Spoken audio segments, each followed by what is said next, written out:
நேற்று நாம் வாழ்ந்த வாழ்க்கை வீதம் பார்த்து மனித குலம் வாழ உழைப்பான்.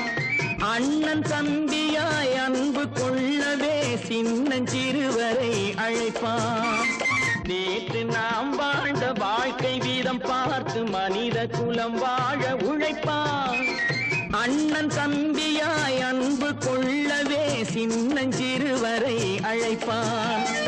இரண்டு வரி கொண்டு மூன்று நெறி கண்ட குறளின் பொருள் தேடி செல்வான்.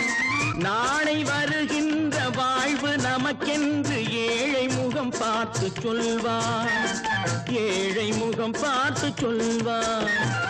எனக்கொரு மகன் பிறப்பான், அவன் என்னை போலவே இருப்பான். தனக்கொரு பாதையை வகுக்காமல் என் தலைவன் வழியிலே நடப்பான்.